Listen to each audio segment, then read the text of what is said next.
wind was too strong to stand up in, so he edged forwards on his elbows and knees. Forward and to the left. He called Luke's name and heard nothing. He reached around for the radio. He edged a little further forward and paused. The camera should be right there as well. He shouted for Luke again.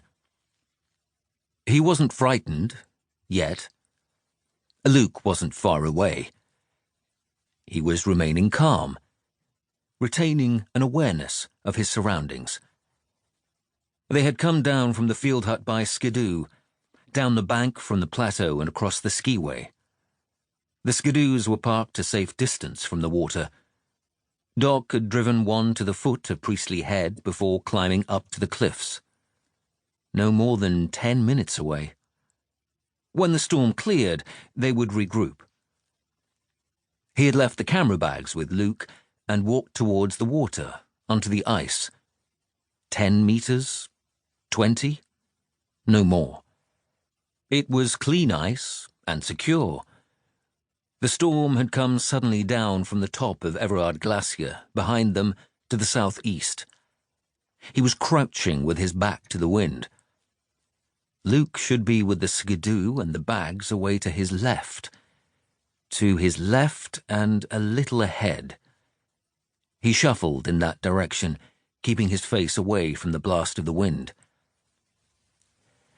Remain calm. Stay in place. Make contact. He shouldn't have put down the radio. He shouldn't have moved away from Luke. He shouldn't have agreed with Doc's idea about climbing Priestley Head just for the sake of a photograph. He let himself get distracted by the scenery. Doc kept pretending to be blasé about it, but it was hard not to just stop and stare. All that ice and snow and sea and sky, glaciers and ridges and icebergs and scree, weathering and windform and sheer, the air so clear that distances shrank and all the colours shone. The wind was still roaring around him. The cold was starting to seep through his clothes.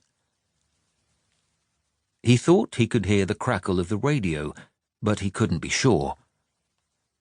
The wind was still raw in his ears. He reared up on his knees and reached out into the blasting snow. "Come in! Thomas! Up! Come in!" It was Luke, barely. It seemed odd to hear him on the radio when he was so nearby. He listened and heard Luke's voice again. There were no clear words, but he recognized the tone. He turned until he was facing the sound. The wind was hitting him to the left. He crouched very still and listened, but he could only hear the wind.